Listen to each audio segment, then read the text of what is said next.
পুতুলটার দিকে তাকিয়ে আছি। কি কালো শক্তি এই ছোট্ট পুতুলটির। দেখতে খেলনা পুতুলের মতো মনে হলেও এটি আসলে খেলনার পুতুল নয়, এটি একটি কালো জাদুর পুতুল। আমি যখন পুতুলটি নিয়ে নেড়েচেড়ে দেখছিলাম তখন আমার স্বামী শোয়া থেকে উঠে বলল, রোজি আমি বাথরুমে যাব, যাও বেশি দেরি করো না, আমাদের আবার তান্ত্রিক মগাসেমির কাছে যেতে হবে। আমি কিভাবে যাব? আমি তো সোজা হয়ে হাঁটতে পারি না। ফাহিমকে বলেছি বাসার নিচে সিএনজি নিয়ে আসতে, সিএনজি নিয়ে আসলেই আমি তোমাকে নিয়ে বেরিয়ে পড়বো। তুমি তাড়াতাড়ি বাথরুম সেরে এসো। তারপর আমার স্বামী আমার হাতে থাকা পুতুলটির মতো করে বাঁকা হয়ে হাঁটতে হাঁটতে বাথরুমের দিকে যাচ্ছে। তার কষ্টটা আমি বুঝতে পারছি, কিন্তু বুঝতে পারেনি তার মা অবশ্য আমার স্বামী ভক্তির পরীক্ষা নিতে চেয়েছেন। ভাবছেন মা কিভাবে ছেলের কষ্ট বুঝলো না। সত্য কথা বলতে আমার স্বামীর মাই তার ছেলেকে কালো জাদু করে পুতুলের মতো বাঁকা করে দিয়েছে। আপনাদের বিশ্বাস হচ্ছে না? তাহলে চলুন সে কথা জেনে আসি। সেদিন আমি গোসল করে কাপড় ধুতে পারছিলাম না, কারণ আমার এক হাতে ব্যান্ডেজ করা। গতকাল রান্না করতে গিয়ে গরম তেলের ছিটকা পড়ে হাতটা পুড়ে গেছে, তাই ডাক্তার ব্যান্ডেজ করে দিয়েছে। আমি যেহেতু কাপড় ধুতে পারছিলাম না, তাই রাব্বিকে ডাকতে লাগলাম, রাব্বি, এই রাব্বি কোথায় তুমি? রাব্বি তখন ড্রয়িং রুমে আমার শ্বশুর শাশুড়ির সাথে বসে কথা বলছিল। রাব্বি হয়তোবা আমার ডাক শুনতেই পাইনি, তাই আমি বাথরুমের বাহিরে গলাটা বের করে আবারও ডাকতে লাগলাম, রাব্বি তুমি কোথায়? রাব্বি আমার ডাক শুনতে না পেলেও আমার শ্বশুর শুনতে পেয়েছিল, তাই আমার শ্বশুর বলল, রাব্বি তোকে মনে হয় তোর বউ ডাকছে। রাব্বি আমার দিকে তাকিয়ে বলল, তুমি কি আমাকে ডাকছো? হ্যাঁ, একটু এদিকে এসো তো।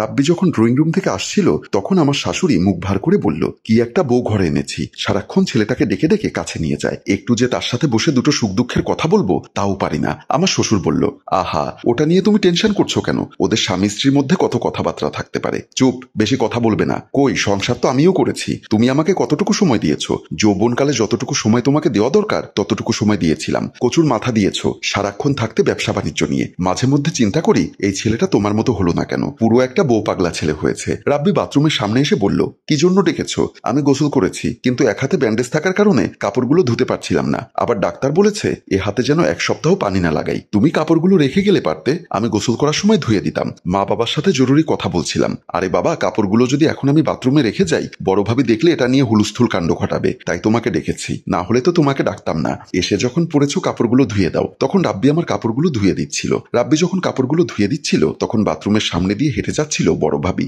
বিষয়টি আমি এবং রাব্বি কেউই খেয়াল করিনি। ভাবি কিছুক্ষণ চোখ বড় করে আমাদের দিকে তাকিয়ে থেকে রান্নাঘরের দিকে চলে গেল। আমার শাশুড়ি তখন রান্নাঘরে আমার শ্বশুরের জন্য চা বানাচ্ছিল আর নিজে নিজে বলছিল, ঘরে দুটো বউ থাকতে আমাকে এখনো রান্নাঘরে আসতে হয়, আমার কি এখন রান্নাঘরে আসার বয়স আছে? এমন সময় আমার বড় যা রান্নাঘরে এসে বলল, ছেলের জন্য বড় লোকের আল্লাদি মেয়েকে বউ করে আনলে তো আপনাকে শেষ বয়সেও রান্নাঘরে আসতে হবে। আমার শাশুড়ি তখন বড় জায়ের সাথে তাল মিলিয়ে বলল, এই মেয়েকে তো আমি আনতে চাইনি, তোমার শ্বশুর একতরফা ভাবে নিয়ে এসেছে। আর আমার ছোট ছেলেটার কথা কি বলবো, সেও ডিরেক্ট বলে দিয়েছে রোজিকে ছাড়া অন্য কোনো মেয়েকে বিয়ে করবে না। বড় যা সাথে সাথে টিপ্পুনি কেটে বলল, বউ পাগল দেখেছি, আপনার ছোট ছেলের মতো এমন বউ পাগল আমি বাপের জন্মেও দেখিনি। বাথরুমে গিয়ে দেখুন আপনার ছোট ছেলে বউয়ের কাপড় ধুয়ে দিচ্ছে। আমার শাশুড়ি সাথে সাথে গলা টেনে বলল, মান সম্মান সব ধুলোয় মিশিয়ে দিল। জানি না বউ ছেলেটাকে কি জাদু করেছে, কালো জাদু করেছে। আপনাকে বললে তো আপনি বিশ্বাস করবেন না, বলি একবার আমার সাথে কবিরাজ বাড়ি চলুন, কবিরাজ সব কথা আপনাকে খুলে বলবে। এর আগে আমার শাশুড়ি কালো জাদু বিশ্বাস না করলেও এবার কিন্তু কিছুটা বিশ্বাস করেছে, তাই উনি কিছুক্ষণ ভেবেচিন্তে বলল, ঠিক আছে বৌমা, তুমি তাহলে কোনো কবিরাজের খোঁজ নাও। এভাবে মুখ বুজে সহ্য করে থাকলে কোন দিন দেখবে এই ছোট বউ আমার ছেলেকে নিয়ে আলাদা হয়ে যাবে। কবিরাজ আমি চিনি, আপনি কখন যাবেন বলুন, দেরি করে লাভ নেই, আজ বিকালেই যাব। ঠিক আছে মা, তাহলে আমি সব ব্যবস্থা করে রাখছি, বলেই আমার বড় যা ওনার রুমের দিকে চলে গেলেন। বিকালবেলায় আমার বড় যা শাশুড়িকে নিয়ে তান্ত্রিক রঘু কবিরাজের আস্তানায় গেল। রঘু কবিরাজ তখন ধ্যানে বসা ছিল। বড় ভাবি এবং শাশুড়ি ওনার পাশে বসলেন। রঘু কবিরাজ তখনও ধ্যানে মগ্ন। হঠাৎ ধ্যান ভেঙে বলল, তোরা এই অসময়ে আমার আস্তানায় কি করছিস? বড় ভাবি বলল, বাবা আমরা বিপদে পড়ে আপনার শরণাপন্ন হয়েছি। রঘু কবিরাজ হুঙ্কার দিয়ে বলল, বিপদ মানে রঘু কবিরাজ, রঘু কবিরাজ মানেই বিপদ, যে কোনো ধরনের মুশকিল আহসান মানেই রঘু কবিরাজ, বল তোদের কি সমস্যা? আমার শাশুড়ি বলল, আমার ছোট ছেলের জন্য হাজিরা দেখতে এসেছি, তোর ছেলের নাম বল। রাব্বি খান। কবিরাজ আবার বলল, বাবার নাম?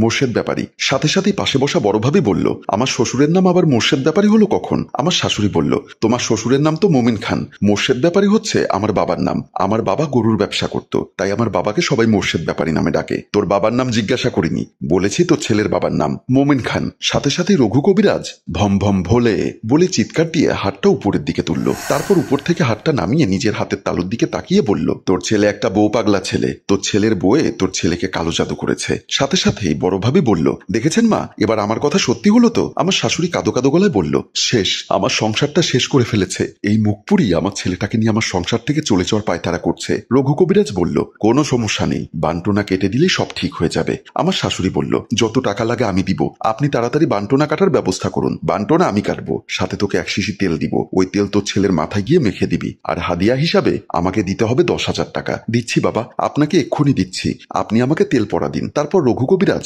পাশে রাখা একটা শিশি হাতে নিয়ে মন্ত্র পড়তে লাগলো। সন্ধ্যার সময় রাব্বি বন্ধুদের সাথে আড্ডা দেওয়ার জন্য বের হচ্ছিল। ড্রেসিং টেবিলের সামনে দাঁড়িয়ে আমি তার শার্টের বোতাম লাগিয়ে দিচ্ছিলাম আর বলছিলাম, আমার হ্যান্ডসাম আজকে কোথায় যাচ্ছে? কোথায় আবার? প্রতিদিন সন্ধ্যায় যেখানে যাই বন্ধুদের সাথে আড্ডা দিতে যাচ্ছ তাই না? হ্যাঁ, বেশি রাত করবে না কিন্তু, তুমি তো ভালো করেই জানো তোমাকে ছাড়া এক মুহূর্ত আমি থাকতে পারি না। আরে বাবা, সেটা আমি জানি, বিয়ের আগে আমি সারাক্ষণ বন্ধুদের সাথে আড্ডায় মেতে থাকতাম, এখন বন্ধুদের কম সময় দিই বলে ওরা আমাকে বউ পাগলা ডাকে। এমন সময় একটা তেলের শিশি হাতে আমার শাশুড়ি এসে বলল, তোর বন্ধুরা মিথ্যা কথা বলে না, বিয়ের পর তোর বউ তোকে কালো জাদু করে বশ করে ফেলেছে, তাই তুই এখন বউ পাগলা হয়েছিস।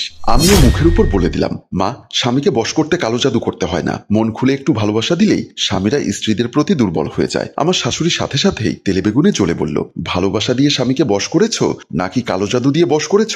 সব কথা কবিরাজ আমাকে বলে দিয়েছে, কয়েক ঘন্টা পর আমার ছেলে নিজেই টের পাবে তুমি তাকে কি দিয়ে বশ করে রেখেছ।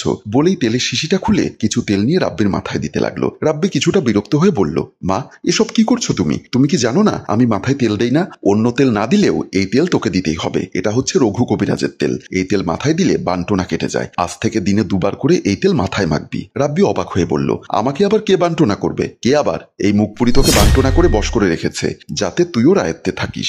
বলেই তেলের শিশিটা নিয়ে চলে গেল। আমি শাশুড়ির এমন কর্মকাণ্ডে অবাক হয়ে রাব্বির দিকে তাকিয়ে আছি। রাব্বি আমাকে সান্ত্বনা দিয়ে বলল, মায়ের এমন কাণ্ডে তুমি মন খারাপ করো না, আমি ব্যাপারটা নিয়ে বাবার সাথে কথা বলবো। বলেই রাব্বি রুম থেকে বের হয়ে গেল। রাব্বি দরজা দিয়ে বের হওয়ার সময় দরজা খুলে বাজারের ব্যাগ হাতে আমার শ্বশুর ঘরে ঢুকলো। আমার শ্বশুরকে দেখে রাব্বি বলল, বাবা, তুমি কি মাকে কিছু বলবে না? আমার শ্বশুর অবাক হয়ে প্রশ্ন করলো, কেন, তোর মা আবার কি করেছে? আমার বউ নাকি আমাকে কালো জাদু করে বশ করে রেখেছে। আমার শ্বশুর একটা দীর্ঘশ্বাস ছেড়ে বলল, বাবারে, জীবন সংসারে কাউকে বেশি ভালোবাসলে মা মনে করে বউ তাবিজ করেছে, আবার মায়ের কথা শুনলে বউ মনে করে মা তাবিজ করেছে।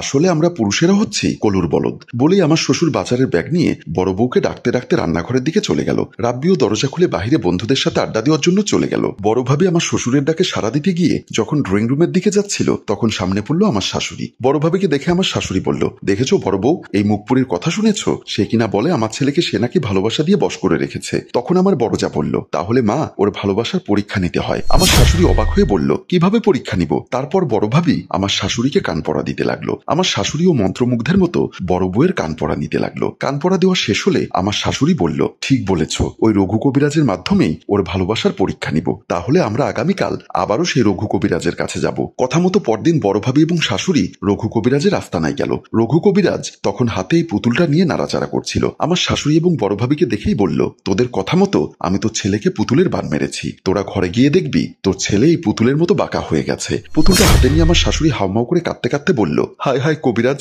আপনি করেছেন কি? আমার সুস্থ সবল ছেলেটাকে এরকম পুতুলের মতো বাঁকা করে ফেলেছেন। বড়জা বলল, আরে মা, টেনশন করছেন কেন? আমরা শুধু রাব্বির বউয়ের ভালোবাসার পরীক্ষা নিচ্ছি। রাব্বি যখন পঙ্গু হয়ে গেছে দেখবে, তখন দেখবেন আপনার ছোট বউ তল্পি তল্পা গুটিয়ে বাপের বাড়ি চলে যাবে। পঙ্গু স্বামীর হাতে লাঠি হতে কোনো স্ত্রী চায় না। ওর বউ যখন চলে যাবে তখন রাব্বি বুঝতে পারবে ওর বউকে কেমন ভালোবাসে। ওর বউ চলে যাওয়ার পর আমরা আবার এই কবিরাজ বাবার কাছে এসে বান্টনা কেটে রাব্বিকে সুস্থ করে ফেলবো। বড় ভাবির কথাগুলো শুনে মা একটা মিষ্টি হাসি দিয়ে বলল, বৌমা, এতদিন ধরে জানতাম আমার বাবা মোর্শেদ ব্যাপারী পৃথিবীর সবচাইতে বড় গিরিঙ্গিবাজ, আজ দেখলাম বাপের উপরেও বাপ আছে। সত্যি তোমার বুদ্ধির প্রশংসা করতে হয়। তখন রঘু কবিরাজ বলল, ধর, এই পুতুলটা নিয়ে তোর ছেলের ঘরে যে কোনো এক কোণে রেখে দিবি, আর যখন তোর ছেলেকে তোরা সুস্থ করতে চাইবি তখন এই পুতুলটা নিয়ে আমার কাছে চলে আসবি। আমি বান্টনা কেটে দিলে তোর ছেলে আবার আগের মতো সুস্থ হয়ে যাবে। বলেই পুতুলটা আমার শাশুড়ির হাতে দিল। এই হচ্ছে আমার স্বামীর পুতুলের মতো বাঁকা হয়ে যাওয়ার কাহিনী। স্বার্থের পৃথিবীতে সবাই স্বার্থপর, সেই কথাটি বলা উচিত হবে না। যদি সবাই স্বার্থপর হয়ে যেত তাহলে আমিও রাব্বিকে ছেড়ে চলে যেতাম। এই পৃথিবীতে সবাই যেমন স্বার্থপর না, ঠিক তেমনি সব মাও মমতাময়ী না। যেমনটি আমার শাশুড়ির কর্মকাণ্ডে